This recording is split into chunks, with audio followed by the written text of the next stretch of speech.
អ្នកពេញចិត្តហើយឬនៅជីវិតរបស់យូរូត្រូវអ្នកបំផ្លាញអស់ហើយអ្នកពិតជាមិនអាចទ្រាំឲ្យនាងរស់បានមែនទេនាងជាអ្នកលួច script ហើយបង្កាច់បង្ខូចខ្ញុំដោយខ្លួនឯងថែមទាំងធ្វើឲ្យគ្រួសារលីនអាម៉ាស់នៅមុខមនុស្សទៀតបើនាងប្រព្រឹត្តខ្លួនល្អតាំងពីដំបូងនាងក៏មិនធ្លាក់ដល់ស្ថានភាពថ្ងៃនេះដែរកូនអុកតាញ៉ូបើមិនមែនឃើញថាអ្នកនៅមានប្រយោជន៍ខ្លះទេខ្ញុំបោះអ្នកត្រឡប់ទៅស្រុកស្រែយូរហើយលោកប្រធានលីនកុំភ្លេចថាពេលនេះមនុស្សតែម្នាក់ដែលអាចសង្គ្រោះក្រុមហ៊ុន Xingyao Entertainment បានគឺខ្ញុំតារាប់ណាខ្ញុំរៀបការជាមួយលោកសៀវហ្វាន់ជីងហើយទទួលបានការវិនិយោគបញ្ហាទាំងអស់នឹងត្រូវដោះស្រាយលោកប្រធានលីននេះជាកិច្ចព្រមព្រៀងមុនរៀបការនិងផែនការវិនិយោគដែលយើងបានរៀបចំក្រុមហ៊ុន Fanchiu ភាពយន្តនឹងវិនិយោគ1,500 លានយ៉នទៅក្នុង Xingyao ដើម្បីទទួលបានភាគហ៊ុន 49 លុយប៉ុណ្ណឹងតិចពេកនេះមិនខុសពីឆ្លៀតឱកាសពេលគេជួបវិបត្តិនោះទេលោកប្រធានលីនបើមិនមែនដោយសារកញ្ញាវ៉ាន់ទេក្រុមហ៊ុនយើងក៏មិនវិនិយោគដែរឥឡូវXingyaoជំពាក់បំណុលច្រើនសាច់ប្រាក់ក៏ជិតអស់យូរបំផុតមួយខែទៀតក៏ខ្សែធនហើយលក្ខខណ្ឌទាំងនេះគឺយើងបានបន្ធូរបន្ថយរួចហើយដោយគោរពទំនាក់ទំនងជាគ្រួសារនាពេលអនាគតរឿងវិនិយោគអាចពិភាក្សាបន្តបានប៉ុន្តែខ្ញុំមានសំណើមួយទៀតទោះយូរូធ្វើខុសលើកនេះក៏ដោយប៉ុន្តែនាងនៅតែជាតារាស្រីឆ្នើមរបស់Xingyaoអីចឹងទៅឲ្យនាងចូលរួមជាមួយFanchiuភាពយន្តធ្វើជាជំនួយការពិសេសរបស់លោកសៀវហើយជួយវ៉ាន់ដោះស្រាយការងារក្រុមហ៊ុនប្រចាំថ្ងៃកញ្ញាទី2ចង់ចូលក្រុមហ៊ុនយើងបានប៉ុន្តែក្រុមហ៊ុនយើងមានច្បាប់តារាទាំងអស់ត្រូវប្រើសមត្ថភាពខ្លួនឯងដើម្បីទទួលបានតួនាទីចៃដន្យពេលនេះយើងកំពុងជ្រើសរើសតួសម្រាប់រឿងអនឡាញថាវិកាត់មួយតួស្រីលេខ3នៅទំនេរបើកញ្ញាទី2សុខចិត្តអាចទៅសាកសម្ដែងបានប្រាក់ឈ្នួលគិតតាមស្តង់ដារតារាថ្មីមួយភាគ 5,000 យ៉នមានន័យម៉េចខ្ញុំជាតារាលេខ1របស់Xingyaoតែអ្នកឲ្យខ្ញុំទៅសម្ដែងជាតួស្រីលេខ3ក្នុងរឿងអនឡាញហើយបានតែ 5,000 យ៉នមួយភាគនេះអ្នកកំពុងប្រមាថខ្ញុំប្រមាថកញ្ញាទី2ត្រកូលលីងឥឡូវអ្នកជាតារាដែលត្រូវឧស្សាហកម្មទាំងមូលបិទផ្លូវហើយមនុស្សគ្រប់គ្នាស្អប់អ្នក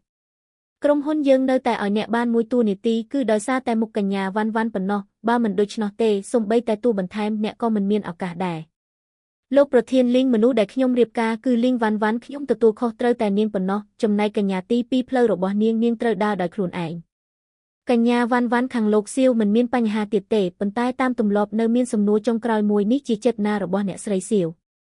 សំណួរគឺបើមានថ្នាក់ដឹកនាំម្នាក់ក្នុងក្រុមហ៊ុនប្រើតួនាទីរបស់ខ្លួនទៅទទួលលុយសំណូកពីអ្នកផ្គត់ផ្គង់ហើយថែមទាំងលក់ផែនការគម្រោងសំខាន់របស់ក្រុមហ៊ុនឲ្យដៃគូប្រកួតប្រជែងតើអ្នកនឹងដោះស្រាយបុគ្គលនោះយ៉ាងដូចម្តេចធ្វើជំនួញមែនទេត្រូវចេះសហការគ្នារកប្រាក់មនុស្សធ្វើខុសគឺជៀសមិនផុតខ្ញុំគិតថាឲ្យគេប្រគល់លុយមកវិញសរសេរលិខិតសារភាពកំហុសហើយបញ្ចុះតំណែងក៏គ្រប់គ្រាន់ហើយបើធ្វើឲ្យរឿងធំពេកវានឹងប៉ះពាល់ដល់កេរ្តិ៍ឈ្មោះក្រុមហ៊ុនគួរចេះអភ័យទោសដល់អ្នកអតីតខ្លះកញ្ញាវ៉ាន់ចុះអ្នកយល់យ៉ាងណាចំណុចឈររបស់ខ្ញុំគឺការទទួលសំណូកក្នុងជំនួញនិងការលេចធ្លាយអាចកំបាំងពាណិជ្ជកម្មសុទ្ធតែជាបទល្មើសព្រំទណ្ឌវិធីដោះស្រាយរបស់ខ្ញុំមាន3ជំហានទី1បណ្ដេញចេញពីការងារភ្លាមនិងដកហូតប្រាក់ខែព្រមទាំងប្រាក់រង្វាន់ទាំងអស់ដែលមិនទាន់បើកទី2ដាក់ពាក្យបណ្ដឹងទៅសមត្ថកិច្ចប្រគល់ភស្តុតាងទាំងអស់និងទាមទារឲ្យទទួលខុសត្រូវតាមផ្លូវព្រំទណ្ឌទី3ប្តឹងរដ្ឋវិន័យទៅតុលាការដើម្បីទាមទារសំណងរាល់ការខាតបង់សេដ្ឋកិច្ចដែលក្រុមហ៊ុនរងគ្រោះដោយសារការលេចធ្លាយព័ត៌មានសម្ងាត់មិនថាជានរណាទេដរាបណាបំពានច្បាប់និងបំពានគោលការណ៍របស់ក្រុមហ៊ុនគឺមិនអត់អន់ជាដាច់ខាតបងស្រីឯងពិតជាគ្មានមេត្តាសោះដល់ថ្នាក់ចង់បញ្ជូនគេចូលគុកតែម្ដងឬល្អណាស់មិនអត់អន់ជាដាច់ខាតទៅលោកសៀវត្រូវការដៃគូដែលមានគោលការណ៍រឹងមាំនិងមានភាពក្លាហានបែបនេះហើយកញ្ញាវ៉ាន់ចម្លើយរបស់អ្នកយើងពេញចិត្តខ្លាំងណាស់អ្នកស្រីសៀវធ្លាប់និយាយថាស្ត្រីម្ចាស់ផ្ទះនៃត្រកូលសៀវមិនអាចជាស្ត្រីដែលពឹងផ្អែកតែបុរសបានទេនាងត្រូវតែជាមិត្តរួមសមរភូមិដែលអាចឈរប្រយុទ្ធស្មើគ្នាជាមួយលោកសៀវជូនដំណឹងទៅមេធាវីឲ្យរៀបចំចុះហត្ថលេខាលើកិច្ចសន្យាភ្លាម